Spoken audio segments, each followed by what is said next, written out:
Ya bir nebze olsa da biraz acımızı dindirdi. Yani tam da yani bizim asıl hedefimiz Selahattin Demirtaş'la Zübeyde Zümrüt, Turgül'ten Kışanak'tır. Ondan sonra Figen Yüksekdağ'dır. Onların da bu mahkemeye dahil olmasıydı. Ne yazık ki öyle bir şey oldu. Defalarca biz her mahkemede biz şikayetçi olduğumuz halde böyle bir şey olmadı.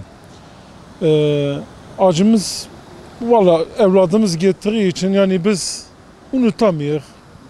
Yani ben mümkün değil evladımı unutayım. Ha hamdolsun hani unutmamam hasretten dolayıdır.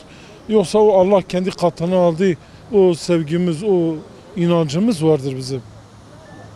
İkincisi adalet hani olmayınca ben ilk başta hani hep diyordum adaleti.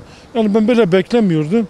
Artı şimdi ev sahibi ne ceza verilme beraat edildi.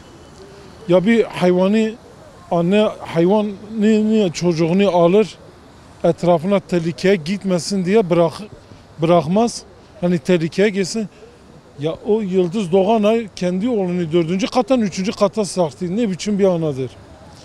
Ha böyle bir zihniyet, böyle bir anayı eğer sen serbest bıraktın valla ben sana adaletine güvenmiyorum. Adalet ancak Allah'ın adaletidir. Ve bizler onları sahiplendikçe mazlum, müstazaf insanları ve bu şehitleri sahiplendikçe birileri bundan sonra bu tip olaylara cesaret etmeyecektir. Ben bu kanaattayım. Kısmen de olsa bize bir rahatlatma yaptı yani bu karar. Eğer ilk olay olduğu zaman Yasin Börü ve arkadaşlarının hakkı şu şekliyle en azından kısmen de olsa cezalandırılmış olsaydı herkes kendi evladına sahip çıkacaktı ve onlar sokağa çıkmayacaktılar. Sonradan hendeklerdir, çukurlardır buna benzer şeylerle uğraşmayacaktılar. Dağa çıkmayacaktılar. Ve bununla beraber bizi rahatlatmak istiyorlarsa yani bu mazlum müstezaf insanları rahatlatmak istiyorlarsa bunların asıl müsebbiplerinin bu cezaları almasıdır. HDP'nin, PKK'nın bütün yetkilileri bunlar hepsi bunlardan sorumludurlar. Eğer onlar bu çocukları kullanmamış olsaydılar bizi mağdur etmeyecektiler.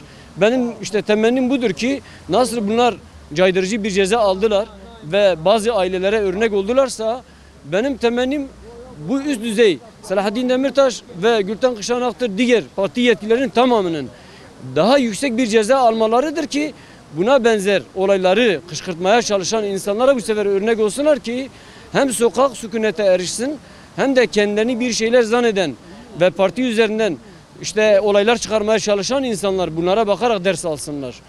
Karar duruşmanın bir nebze de olsa işimizi rahatlatmış olmasını diliyorum.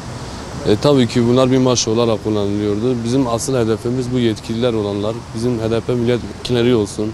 Bütün yetkililerin yargılanmasını istiyorduk. Ama buradakiler yargılansa ne, yargılanmasa ne. Bizim öbür tarafta hesabımız var zaten Allah'a bırakmışız. Yani bunların bir nevi kullandılar. Biz bütün yetkililerin yargılanmasını istiyoruz. Bunlar bizim içimizi rahatlatmıyor. Yani içimiz rahat değil. Yani içimiz tamam bazılara ceza almış olsa bile içimiz bu kadar rahat değil ama öbür dünyada bunun hesabını illaki soracağız. Allah-u Teala maşere bırakıyoruz. Gerek bu 3 kişiyi de bırakmasaydılar buradaki adalet biraz yerini buldu ama öbür dünyadaki Allah'ın adaleti de var. Ben onları Allah'ın adaletine havale ediyorum. Adalet inşallah yerini bulacak. Daha bunlar peşini bırakmayacağız. Daha devam edeceğiz inşallah. Teşekkür ederim. Allah razı olsun. Bütün buraya gelen gelmeyen Müslümanlar, buna emeği geçen Müslümanlara hepsine teşekkür ederim. Allah razı olsun. Allah yerlerini kabul etsin.